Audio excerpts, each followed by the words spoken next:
Let's talk newcomers to A&M's 2025 roster. Texas A&M isn't a team that has to rely on the portal at large in the 2025 season. They aren't leaning on those guys to completely build out position groups that require a lot of chemistry and continuity.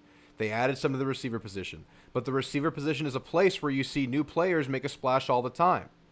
A&M is also not a team that has to rely on a bunch of young guys. You're not going to see a lot of freshmen starting for A&M, if any, in 2025. But I do think there are a couple of freshmen that can make a splash on the season. So today, I'm ranking 8 newcomers to A&M's roster based on projected impact this season, and that can be quantified statistically by the eye test, however you want to go with that. This is my feel for the most impact that these newcomers might have. Now, most of y'all can probably guess who's number 1, and he might be one of the focal points of the offense in 2025. But my number 2, he might surprise you. He's a guy I might be higher on than most, and I think some Aggies might be sleeping on him. And even with all the veteran additions, a couple of true freshmen actually did crack this list. I threw a few freshmen in here because I think they could have an impact this year, despite some of the veterans that are ahead of them in these position groups. So guys, thanks for being here. Like and subscribe if you enjoy this kind of content. I'll be previewing the 2025 Aggies all camp long. Opponent spotlights, roster breakdowns, and I'll have some special guests on the channel soon, like Aggies Today, Matthew Dawson of the Redshirt Sophomore and on TexAgs, Robert Behrens. I'll even have Gabe Bach, the old TexAgs host, come on to a show in a couple of weeks, so you don't want to miss any of it. And a quick announcement, Roback has partnered with the channel. You see me rocking the polo here. You'll see me rocking their new A&M gear for their new A&M merch drop that'll be happening in a couple of days, so you won't want to miss that. Use code Drewtamu at checkout for 20% off. Thank you guys for supporting, and thank you guys for being here. Let's get right into this thing. All right, I'm going to start with a quick honorable mention. I'm throwing Jerome Miles as an honorable mention only because of the injury factor. Let's just start with the negative. Shortened junior and senior seasons of high school due to lower extremity injuries. But when you're looking at Jerome Miles, you have an absolute elite threat at wideout that, if healthy, could make a splash his freshman year and would absolutely be topping this list out, even with some of the portal additions you had at receiver. He's a true X. He's a true outside receiver. Long, athletic, vertical threat with size and speed. He's explosive at the line. He gets to top-end speed quickly. Elite at the point of the catch. When you look at A&M's receiver group, and we'll talk more about that in this show, as I'm sure you might assume, he fits hand in glove for what this team might need. He brings that size. He brings that range to this room. Now, a guy like Concepcion is a versatile receiver, and he can do some stuff like that on the outside. But when you look at a Craver, you look at a Bussy, you even look at an ABR who is one of the bigger receivers, he's only 6'1", you would get exactly what you need from the receiver group if Jerome Miles finds a way to be healthy. And he could be an absolute splash freshman player if he's able to be healthy.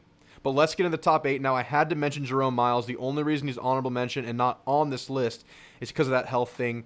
Let's see how he gets ramped up. Let's see how much he plays in weeks 1 and 2 before you go to South Bend in week 3. Now, at number 8, it's Amari Niblack, coming in from Texas. Before that, he was at Alabama. For each of the last 2 years, he was touted as a tight end who could make a big impact on the college football landscape because of his size and ball skills, and he has great ability to run after the catch as well.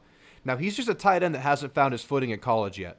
At Alabama, he was sparsely used as an underclassman, but never became that go-to guy that a lot of people thought he could become. At Texas last year, look, if Gunnar Helm didn't exist, he might have become that last year. Now he changes scenery one last time. And again, the same conversation we just had about Jerome Miles. A guy that adds exactly what you might need to the pass catcher room at Texas A&M. I could see a world where Amari Niblack is in every possession that gets inside the 30. He becomes that elite corner threat. And you think about late last year in that bowl game, when this offense started targeting mismatches, when this offense became a little bit more comfortable with Marcel Reed and vice versa, and you could just attack Noah Thomas on that small corner who's guarding him one-on-one. I could see that be Amari Niblack. And I think this team might be viewing Amari Niblack as such, more so as a giant receiver than an inline blocker. So I kind of think of him as a receiver for A&M this year. And I think his progress this year could go a long way in helping this A&M offense and rounding out what it needs, again, that size at receiver.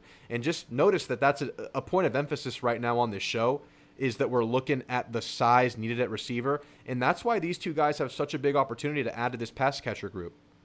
Number 7, we're already getting into a freshman here again. Marco Jones. And the only reason he's not higher is because I have other defensive ends higher on this list coming up.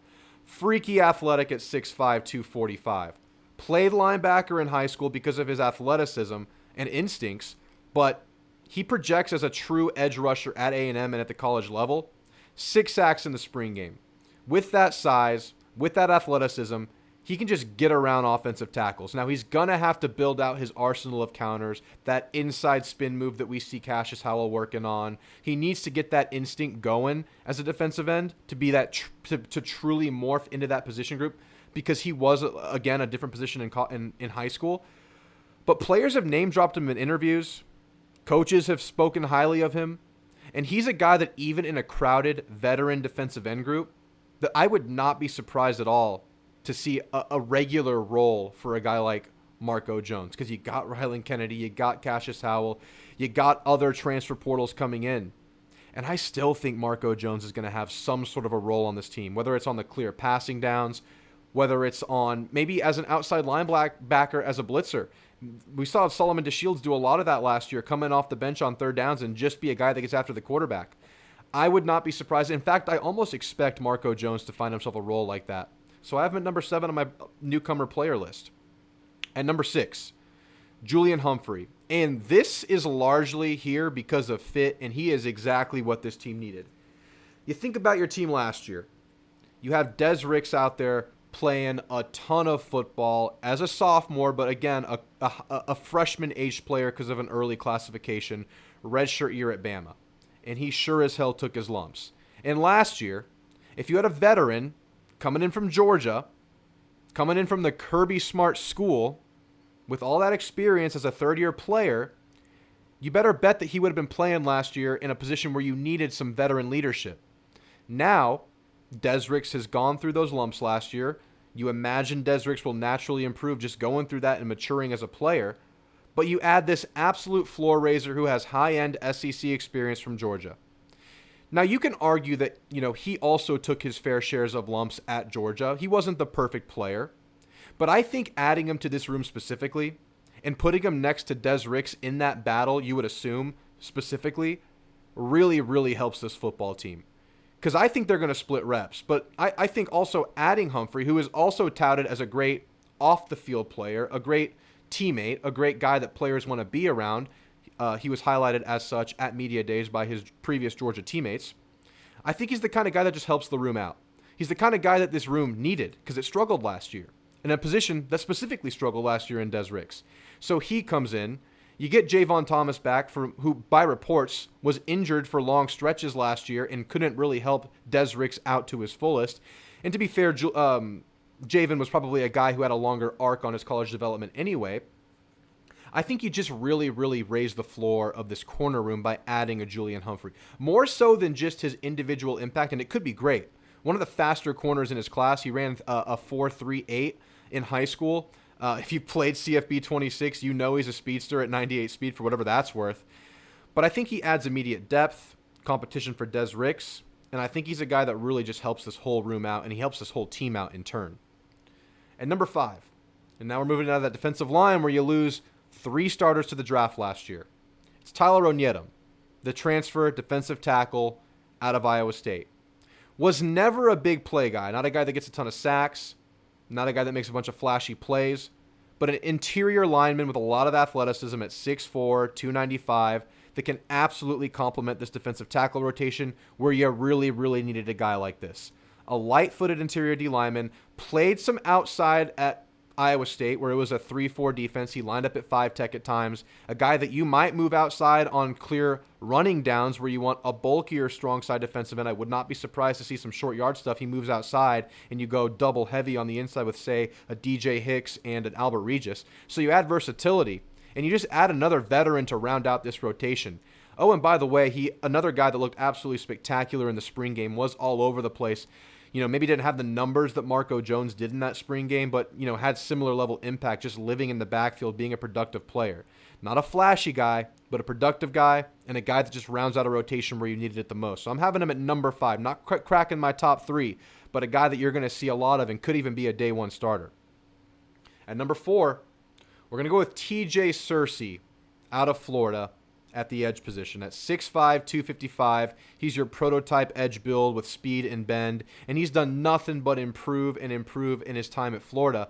And I think his best game yet was his last game versus Florida State, where he was very productive with 5 tackles and a fumble recovery. And the crazy thing about TJ Searcy is, I think any SEC school, any team would be happy to get a TJ Searcy in, and he might be like a premier portal addition for a lot of teams.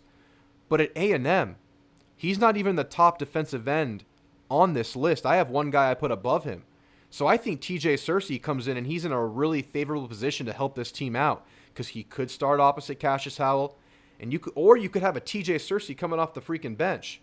So this is just a huge piece to add to a defensive end room that you lost Scorton and Stewart out of, but in doing this exercise and looking at this team, you start to feel better and better about this defensive end group not really skipping a beat, and dare I say, could be even more productive in 2025, able to hit you in waves.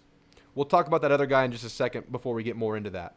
But first, I got to talk about Roback, man. They have decided to partner with the channel, and that means the channel is as healthy as it's ever been. We're going to keep growing, and Roback is a big, big part of that. They're dropping their collegiate line for Texas A&M in just a couple of days, and maybe by the time you're watching this, it's released. You can't see it too well in this video because I'm kind of far away from y'all, but these are a bunch of small A&M logos across this shirt.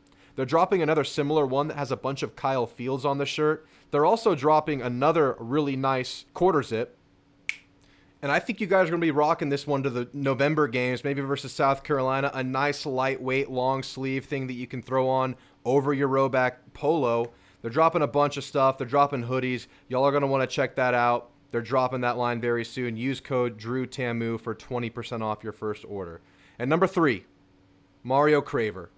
This is the prototype, speedy, agile slot receiver that Marcel Reed is going to love to utilize. You think about last year, built some rapport with Jabri Barber on the fly. And of course, that was kind of a hodgepodge situation. Marcel Reed entering the fray kind of midpoint through the year after all that rapport that was being gained with Connor Wigman earlier.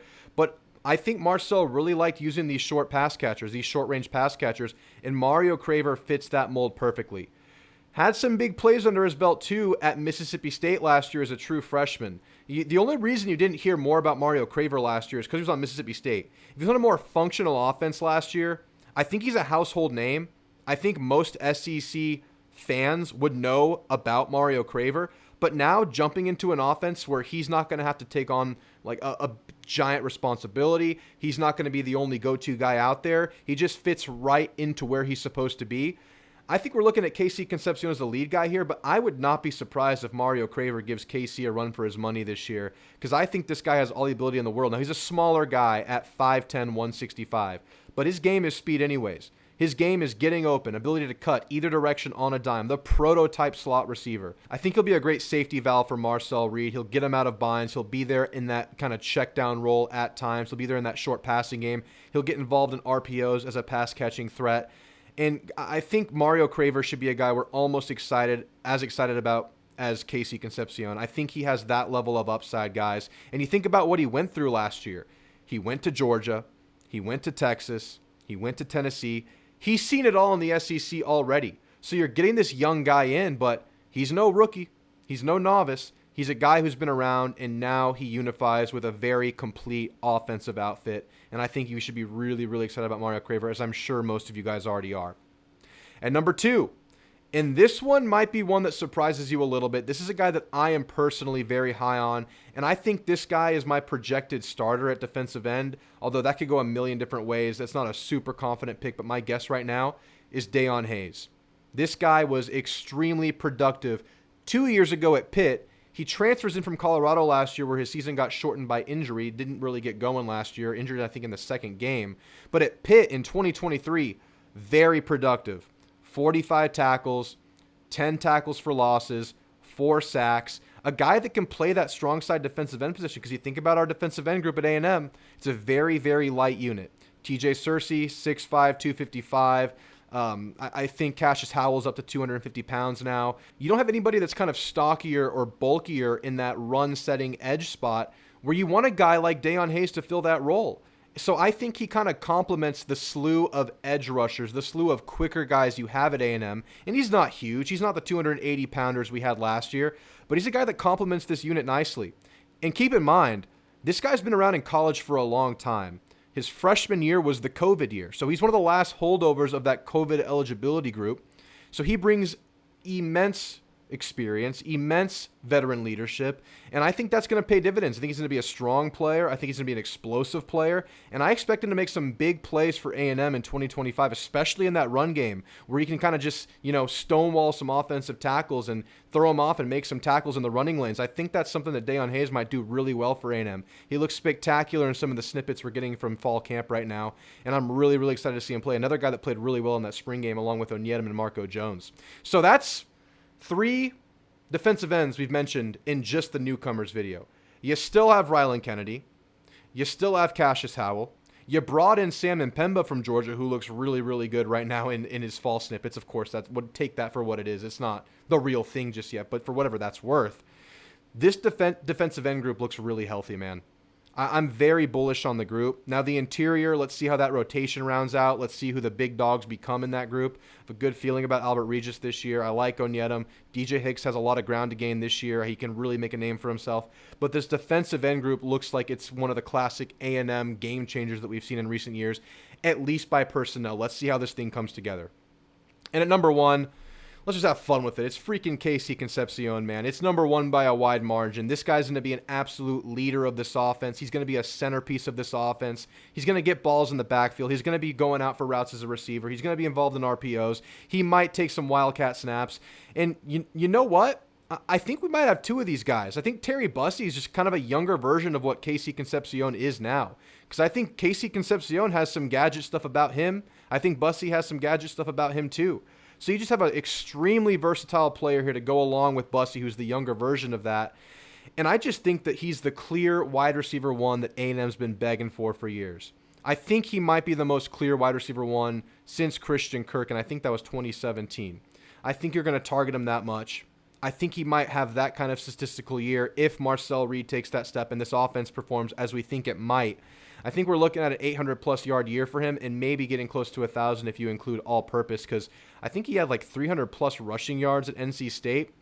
Did a lot of things for that school. And now he gets comboed with a quarterback that, as he said in his recent interview after practice 1, that he was excited to play with. He came and he watched Marcel Reed throw the ball, and that was part of what sold him about A&M. He's a guy that's excited to play with Marcel Reed because I think Casey Concepcion is exactly what Reed wants. Like I was saying with Craver, a guy that can be a really good route runner in the short game, a guy that can catch and run. And I think Casey Concepcion has even more catch and run than what we've seen in recent years.